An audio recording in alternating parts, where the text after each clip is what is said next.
Back to my channel friends. ఈరోజు మనం మామిడికాయ పులిహార ఎలా చేయాలో చూద్దాము. ఇది సమ్మర్లో మనకి మామిడికాయ అనేది మంచిగా దొరుకుతుంది కాబట్టి పిల్లలు పెద్దలు అందరూ కూడా ఇష్టంగా తింటారు ఫ్రెండ్స్. ఇది మీరు కూడా ట్రై చేయండి. ఎలా చేయాలో చూద్దాము. పులిహారలోకి ఒక చిన్న మామిడికాయని తీసుకున్నాను. అలానే పల్లీలు ఒక 2 టేబుల్ స్పూన్స్, అలానే కొంచెం పచ్చిశనగపప్పు, ఆవాలు, లైట్గా నేను జీలకర్రను కూడా యాడ్ చేసుకుంటున్నాను. మీకు ఇష్టమైతే యాడ్ చేయండి. అలానే ఒక 4-5 ఎండుమిర్చి, ఒక 2 పచ్చిమిర్చి, కొంచెం కరివేపాకు.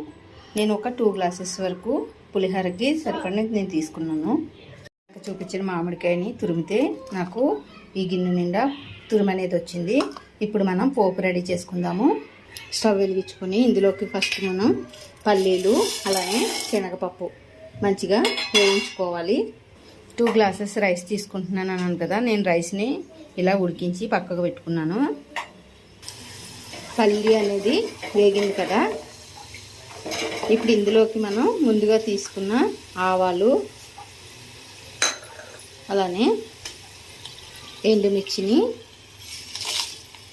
అందులోకి నేను 2 పచ్చిమిర్చి తీసుకున్నాను కదా, వాటిని ఇలా పొడుగ్గా చిలుకల్లా చేసుకొని వాటిని కూడా యాడ్ చేస్తున్నాను. ఇవి కూడా వేగేంత వరకు మంచిగా కలుపుకోవాలి. ఇందులోకి కరివేపాకును కూడా యాడ్ చేసుకోవాలి.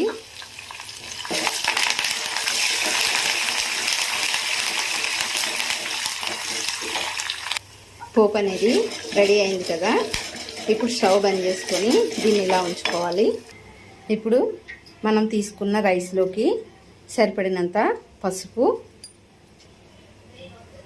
అలానే రుచికి సరిపడినంత సాల్ట్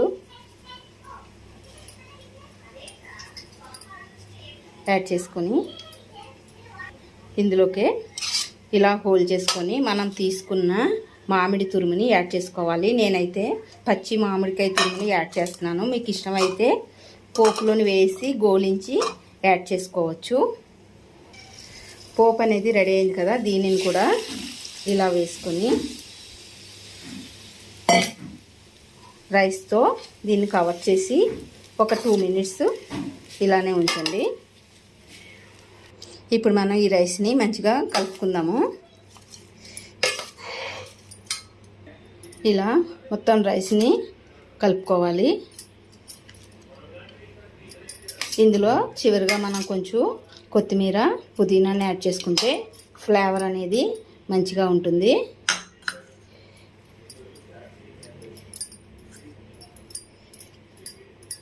చూశారు కదా ఫ్రెండ్స్, మామిడికాయ పులిహోర అనేది రెడీ అయింది. మీకు కూడా నచ్చినట్లయితే ట్రై చేయండి. ఈ సమ్మర్లో పిల్లలు పెద్దలు ఎంతో ఇష్టంగా తినే మామిడికాయ పులిహోర అనేది రెడీ అయిపోయింది.